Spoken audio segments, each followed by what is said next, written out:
E aí, Cruisers, tudo certo? Bem-vindos a mais um mergulho na história. Hoje a gente vai fazer uma verdadeira viagem no tempo para entender como o Brasil deixou de ser só uma terra cheia de novidades para se tornar a colônia mais rica e importante de Portugal.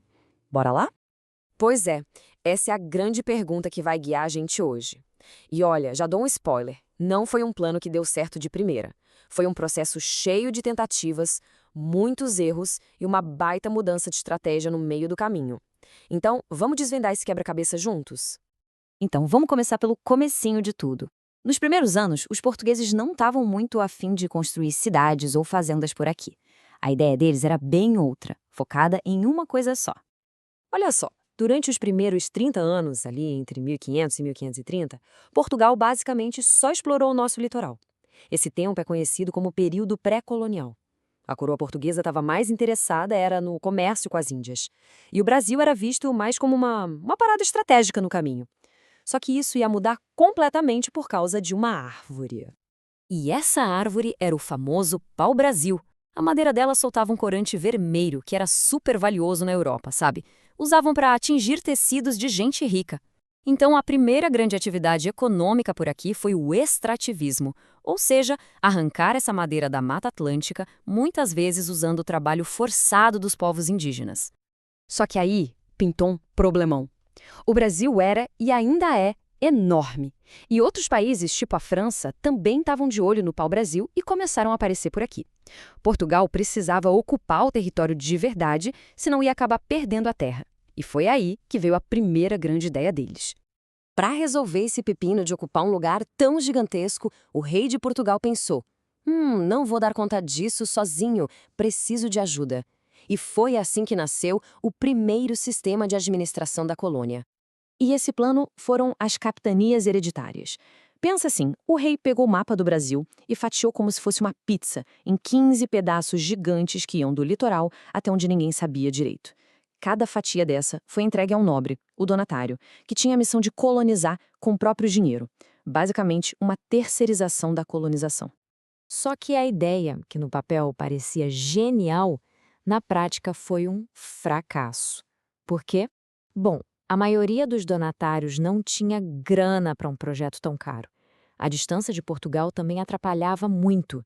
E, um fator super importante, os povos indígenas que já viviam aqui resistiram bravamente contra os invasores para defender suas terras. Vendo que a maioria das capitanias estava indo por água abaixo, a coroa portuguesa sacou que precisava mudar de tática. Deixar tudo na mão dos nobres não estava funcionando. Era hora de acionar o plano B. E a solução foi fazer exatamente o contrário da ideia original. Se antes a ordem era dividir, agora era unificar. Juntar tudo sobre um comando só, centralizar o poder aqui na colônia. Para isso, eles criaram o cargo de governador-geral. Pensa nesse cara como o chefão do Brasil, o representante direto do rei. A missão dele era botar a ordem na casa, organizar a defesa e, o mais importante, fazer a colonização ser um projeto oficial de Portugal. E não é à toa que a primeira capital, Salvador, foi fundada nessa época para ser a sede desse governo. Beleza. Com a administração mais organizada, faltava uma coisa: encontrar algo que desse muito, mas muito dinheiro. O pau-brasil era bom, mas não era o suficiente. A nova grande aposta de Portugal seria um produto que ia transformar completamente o Brasil. E esse produto era o açúcar, o verdadeiro ouro branco daquela época. O açúcar era um artigo de luxo na Europa e Portugal viu aí a chance de lucrar alto. Para produzir açúcar em uma escala gigantesca, eles montaram um sistema muito específico que a gente conhece como plantation. Esse sistema era baseado em 3 pilares. O primeiro, o latifúndio. E o que é isso? Terra. Muita, mas muita terra mesmo. Pensa em fazendas gigantescas, que você nem conseguia ver o fim, todas dedicadas a uma coisa só. E isso já leva a gente para o segundo pilar, a monocultura.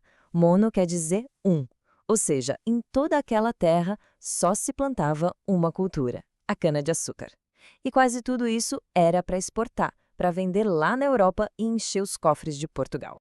E aqui a gente chega no terceiro pilar, o mais cruel e que sustentou todo esse sistema, a mão de obra escrava. Milhões de homens, mulheres e crianças foram sequestrados na África, trazidos à força para o Brasil e obrigados a trabalhar em condições desumanas nos canaviais. Essa é uma parte terrível e fundamental da nossa história. Ufa, quanta informação, hein? Agora que a gente já entendeu como a colonização engrenou, que tal testar nossos conhecimentos? Chegou a hora do nosso quiz. Se prepara aí. Vamos lá. Primeira pergunta. Qual foi o primeiríssimo produto que chamou a atenção dos portugueses aqui no Brasil? Foi A, ouro, B, café, C, pau-brasil ou D, açúcar? 5 segundos na tela. E a resposta certa é a letra C, pau-brasil. Foi essa árvore que deu o pontapé inicial em tudo e até deu nome a nosso país. Segunda pergunta, aquele primeiro plano de fatiar o Brasil e entregar os pedaços para os nobres, como é que se chamava? Opções A, governo geral, B, câmaras municipais, C, monarquia ou D, capitanias hereditárias. Tempo. A resposta certa é a D, capitanias hereditárias, aquele plano ambicioso que acabou não dando muito certo, né? Terceira pergunta, e essa é muito importante. Toda a produção de açúcar dependia de qual mão de obra? A, trabalhadores assalariados, B, imigrantes europeus, C, indígenas ou D, escravos africanos. Valendo! A resposta é a letra D, escravos africanos. Foi o trabalho forçado de milhões de pessoas que sustentou a economia do açúcar, um capítulo sombrio e que a gente nunca pode esquecer. Pergunta número 4, sobre o sistema de plantation. Como a gente chama a prática de plantar uma única coisa em larga escala? É a policultura, B, agricultura familiar, C, monocultura ou D, extrativismo? Pensou aí? A resposta é C, monocultura. Mono de um só cultivo, moleza? E para fechar com chave de ouro, quando o plano A falhou, Portugal criou um plano B e um cargo novo para centralizar o poder. Que cargo era esse? A, donatário, B, capitão-mor, C, governador-geral ou D, imperador? E a resposta é letra C, governador-geral, o cara que veio para organizar a bagunça e fazer a colonização decolar. Mandaram muito bem no quiz. Resumindo, a gente viu que a colonização começou com o pau-brasil, teve a tentativa furada das capitanias hereditárias e depois se firmou com o governo geral e o poderoso ciclo do açúcar, baseado no trio latifúndio, monocultura e trabalho escravo. Agora eu lanço uma pergunta para vocês responderem aí nos comentários. A gente falou muito do açúcar, mas o Brasil teve outros produtos importantes nessa época. Qual outro produto você acha que foi marcante? Deixa sua resposta aí.